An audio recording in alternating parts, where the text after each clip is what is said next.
Friends, मेरा नाम योग कुमार गौतम। मेरे यूट्यूब चैनल टेक्निकल गौतम में आपका स्वागत है। आज हम बात करने वाले हैं सीपीयू के बारे में। सीपीयू क्या होता है, उसमें कौन कौन से पार्ट्स होते हैं, उनका क्या काम होता है, पूरी जानकारी देंगे हम आपको सीपीयू के अंदर कौन कौन से पार्ट्स होते हैं और उनका क्या क्या काम होता है। आपको पूरा वीडियो देखना है, तब आपको समझ में आएगा, क्योंकि आपको इतनी नॉलेज होनी चाहिए सीपीयू के अंदर क्या क्या पार्ट्स लगते हैं और उनका क्या क्या काम होता है। चलिए वीडियो स्टार्ट करते हैं। वीडियो स्टार्ट करने से पहले मेरे यूट्यूब चैनल को सब्सक्राइब करो, वीडियो अच्छी लगे तो लाइक एंड शेयर। सबसे पहले बात कर लेते हैं हम सीपीयू की। सीपीयू की फुल फॉर्म होती है central processing unit. Central processing unit मतलब ये पूरी कंप्यूटर को प्रोसेस करता है।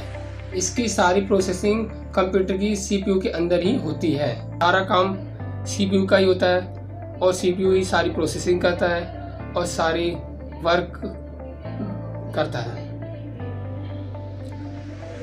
इसके बाद हम बात करते हैं उसके अंदर कौन कौन से पार्ट्स होते हैं, उनका क्या क्या काम होता है। सबसे पहले बात कर लेते हैं कैबिनेट की। कैबिनेट होता है जो डब्बा जिसके अंदर सारे पार्ट्स असेंबल किए जाते हैं, जिसके अंदर सारे पार्ट्स लगाए जाते हैं, असेंबल किए जाते हैं, वो कैबिनेट कहते हैं उसको। और उसके अंदर कौन कौन से पार्ट्स लगाते हैं उसके बारे में बात करते हैं। सबसे पहले हम बात करते हैं एसएमपीएस के बारे में। एसएमपीएस क्या है आपको बता दूं। एसएमपीएस की फुल फॉर्म है switch mode power supply. Switch mode power supply इसलिए है क्योंकि वो हमारे मदरबोर्ड को पावर पहुंचाता है। जो हमारी इलेक्ट्रिक होती है उसको कंट्रोल करके हमारे मदरबोर्ड तक पहुंचाता है। उसका काम हमारे सीपीयू में करंट देना होता है, इसलिए उसको पावर सप्लाई बोलते हैं। जैसे मैं बताया उसकी फुल फॉर्म है स्विच मोड पावर सप्लाई। दूसरी बात कर लेते हैं हम मदरबोर्ड। मदरबोर्ड आपको बता दूं वो एक बोर्ड है जिसमें सारे कंपोनेंट्स लगाए जाते हैं। काफ़ी सारे कंपोनेंट लगते हैं, चिप्स लगती हैं और काफ़ी सारी चिप्स लगती हैं, रैम लगती हैं और बहुत से कंपोनेंट्स लगाए जाते हैं। उसको बोर्ड बोलते हैं, इसलिए पूरा वो सीपीयू का सबसे मेन और इम्पोर्टेंट पार्ट मदरबोर्ड होता है। उसके अंदर ही हमारी रैम लगाई जाती है। इसके बाद बात करते हैं हम रैम की।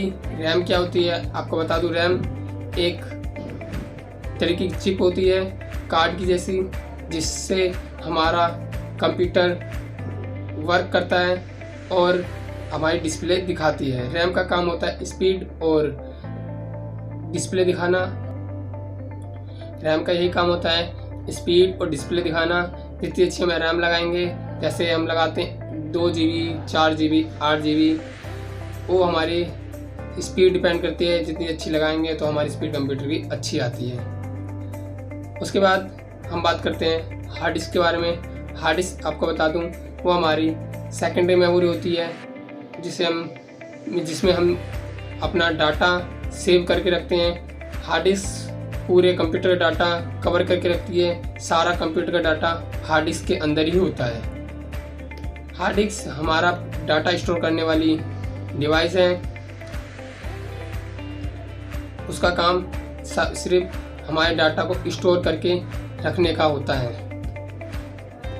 इसके बाद हम बात करते हैं डीवीडी राइडर। डीवीडी राइडर आपको बता दूं डीवीडी राइडर का सब सा होगा कि डीवीडी राइडर हमारी डीवीडी लगाने के और चलाने के काम आती है, जिसमें हम डीवीडी लगाकर अपनी चला सकते हैं। इसके बाद हम बात कर लेते हैं प्रोसेसर की। प्रोसेसर हमारे सीपीयू का सबसे इम्पोर्टेंट पार्ट है, क्योंकि प्रोसेसर को हम सीपीयू भी बोलते हैं, क्योंकि उसके अंदर से ही सारी प्रोसेसिंग होती है। वो बहुत इम्पोर्टेंट है। वो मदरबोर्ड के बीच में लगाया जाता है। उसके ऊपर फ़ैन लगता है क्योंकि वो हीट ना हो, और फ़ैन का काम यही होता है कि प्रोसेसर में हीटिंग ना पैदा हो और ठंडा करता रहे। अगर हमारा प्रोसेसर गर्म ज़्यादा होगा तो हमारा कंप्यूटर भी ख़राब हो सकता है और हमारे प्रोसेसर में भी और या मदरबोर्ड में भी दिक्कत आ सकती है। इसलिए हम फ़ैन लगाते हैं प्रोसेसर के ऊपर, जिससे वो हीटिंग कम करें।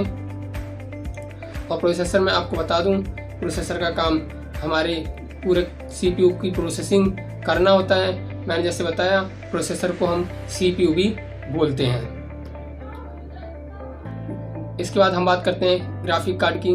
ग्राफिक कार्ड आपको बता दूं, ग्राफिक कार्ड इसलिए लगाया जाता है हमारी डिस्प्ले साफ दिखाई दे, क्लियर दिखाई दे और हमारी जो फ़ोटो होती है, पिक्चर होती है, वो फटे ना, और इसलिए हम ग्राफिक कार्ड को भी यूज़ करते हैं। क्योंकि ग्राफिक कार्ड हम लगाएंगे अपने सिस्टम में तो हमारी पिक्चर, हमारी फ़ोटोज़ अच्छी दिखाई देंगी और क्लियर दिखाई देंगी। ग्राफिक कार्ड का यही यूज़ होता है, इसलिए हम ग्राफिक कार्ड अपने सिस्टम में लगाते हैं। इसके बाद हम बात करते हैं फ्लॉपी डिस्क की। फ्लॉपी डिस्क हमारे सीपीयू में पहले लग के आती थी, लेकिन अब नहीं लग के आती, क्योंकि इस फ्लॉपी डिस्क की बहुत कम स्पेस होता है, उसमें बहुत कम डाटा हम स्टोर करके रख सकते हैं। इसलिए हम फ्लॉपी डिस्क का यूज़ नहीं करते अब, क्योंकि अब इस जनरेशन में हमारे पास काफ़ी तरीके के स्टोरेज डिवाइस आ गए हैं जिसमें हम अपना डाटा स्टोर करके रख सकते हैं। जैसे पेन ड्राइव है, उसमें हम अपना डाटा स्टोर करके रख सकते हैं। जैसा कि मैंने अभी बताया आपको कि सीपीयू में कौन कौन से पार्ट्स होते हैं और सीपीयू का क्या क्या काम होता है। आपको समझ में आ गया होगा सीपीयू की, क्योंकि आपको सीपीयू की बेसिक नॉलेज होनी चाहिए, इसलिए मैंने ये वीडियो बनाई है।